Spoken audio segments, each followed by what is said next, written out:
Dear students, myself Praveen Kumar Agarwal from Management Department welcomes you in my today's lecture of Strategic Management and Business Policy.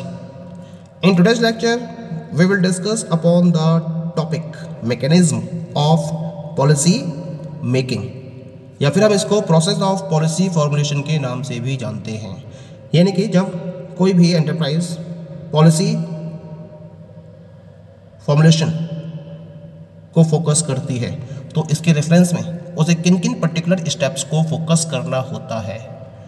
Policy formulation की process में mainly 7 steps involve होते हैं। क्या क्या है ये steps? Let us have a look. The very first step is analysis of the existing situation. Second step is generation of policy options. Third step is evaluation of policy options. Fourth step is making the policy decision. Fifth step is planning of policy implementation. The sixth step is policy impact assessment. And the last step number 7 is the subsequent policy cycles.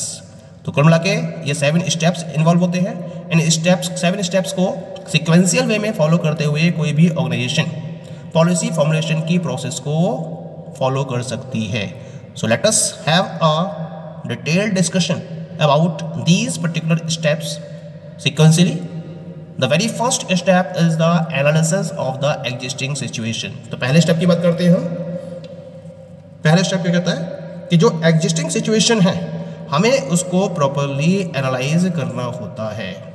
तो अगर आपको policy को formulate करना है तो policy को formulate कौन करेगा? पॉलिसी मेकर फॉर्मुलेट करेगा। तो पॉलिसी मेकर पॉलिसी को फॉर्मुलेट करते समय सबसे पहले क्या करेगा? नंबर ऑफ एनवायरमेंटल फैक्टर्स को क्रिटिकली एनालाइज करेगा। In order to make a policy, the policy maker in the very first step critically analyze the existing situation by considering a number of social context including political, economic, demographic, cultural and social issues which could affect the decision making।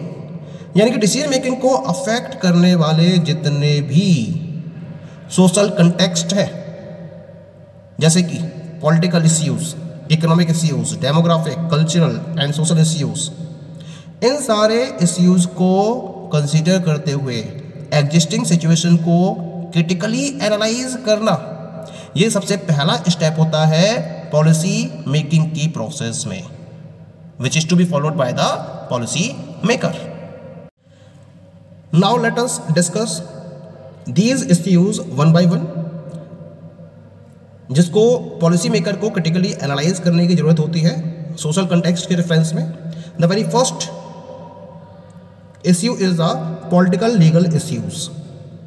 It includes such factors as general state of political development, the degree of polarisation of business, the law and order situation, political stability, the political ideology and practice of the ruling party, the extent and nature of intervention of government in the economy and industry, government policies, specific legal enactments and frameworks in which the enterprise has a function and so on।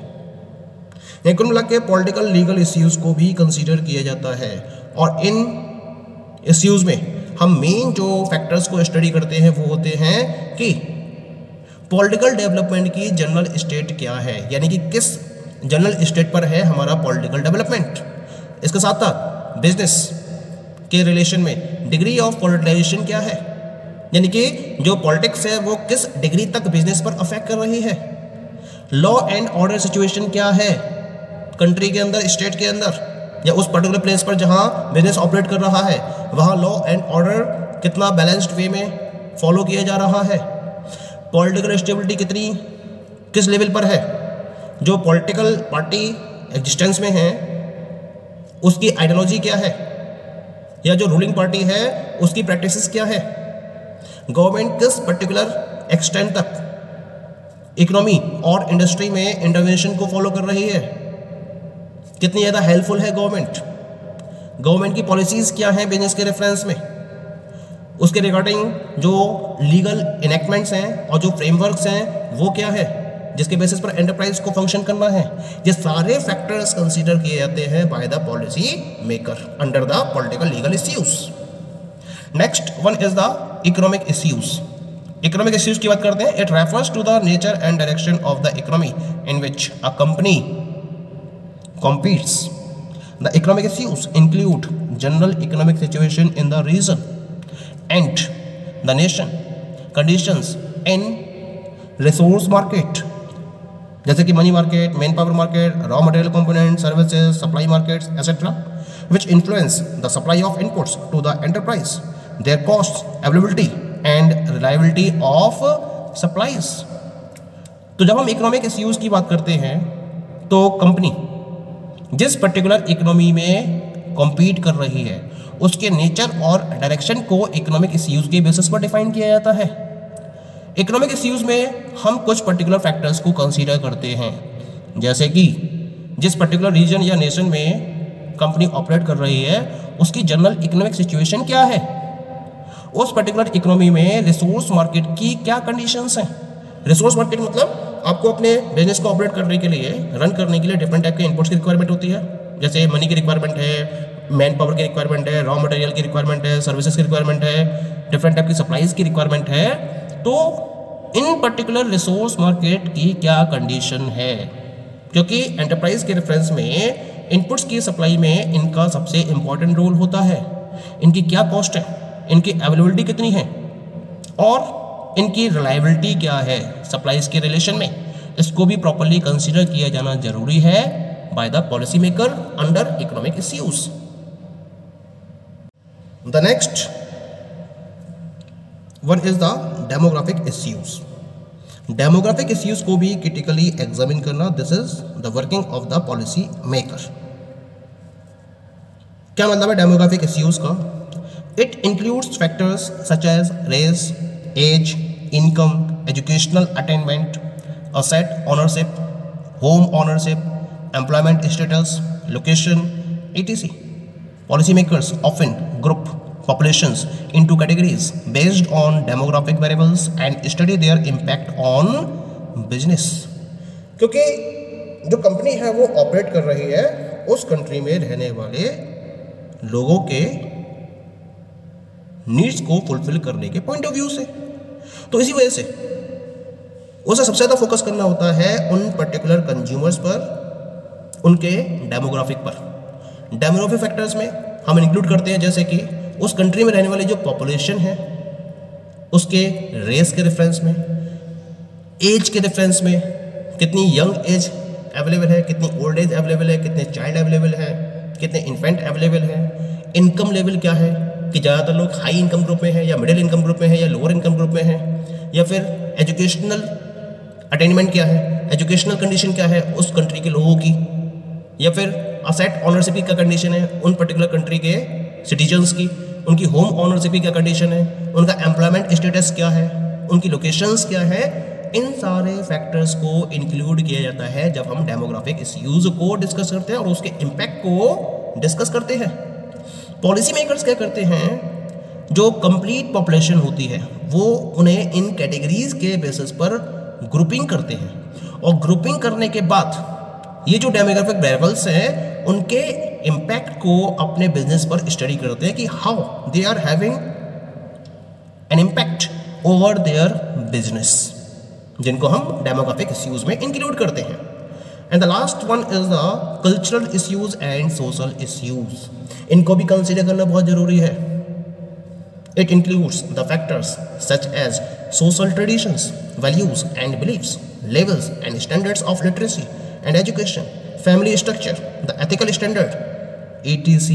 Policy makers study the impact of social attitudes and cultural values which has bearing on the business of the organization. In issues को भी properly discuss करना बहुत जरूरी होता है, इनको category examine करना बहुत जरूरी होता है पॉलिसी मेकर के पॉइंट ऑफ व्यू से। कल्चरल और सोशल इश्यूज में हम कुछ पर्टिकुलर फैक्टर्स को इंक्लूड करते हैं, जैसे कि जिस कंट्री में कंपनी ऑपरेट कर रही है उसके सोशल ट्रेडिशंस क्या हैं, क्योंकि हर कंट्री के अपने अलग अलग सोशल ट्रेडिशंस होते हैं और जैसे सोशल ट्रेडिशंस होते हैं उसके अकॉर्डिंग ही उसको अपनी पॉलिसी को फॉर्मुलेट करना होता है। तो सोशल ट्रेडिशंस को फोकस करना, उनकी वैल्यूज़ क्या है, उनके बिलीव्स क्या है, उनके लेवल्स क्या हैं, इसके साथ साथ उनका स्टैंडर्ड ऑफ लिटरेसी कितना है, कितनी पब्लिक पढ़ी लिखी है, लिटरेट है, एजुकेशन कितने परसेंटेज सिटीजन्स एजुकेटेड हैं उस कंट्री के अंदर, उनका फैमिली स्ट्रक्चर क्या है, whether they are living separately or living in a family or living in a large family, ये भी फोकस करना होता है। इसके साथ साथ उनका एथिकल स्टैंडर्ड क्या है, इसको भी फोकस करना बहुत ज़रूरी होता है। तो ये सारे फैक्टर्स कंसीडर किए जाते हैं बाय द पॉलिसी मेकर। और अब क्या करता है, इन सारे फैक्टर्स को कंसीडर करके जो पॉलिसी मेकर है वो अपने ऑर्गेनाइजेशन के बिजनेस पर इनके इम्पैक्ट को स्टडी करता है क्रिटिकल वे में। ये देखता है कि ये जो सोशल एटीट्यूड है और जो कल्चरल वैल्यूज़ है वो किस तरीके से ऑर्गेनाइजेशन के बिजनेस को प्रॉपरली इम्पैक्ट कर रही हैं। इसको भी प्रॉपरली स्टडी किया जाता है, इसको क्रिटिकली एग्जामिन किया जाता है और इस तरीके से वो इस पर्टिकुलर स्टेप को कंप्लीट करता है।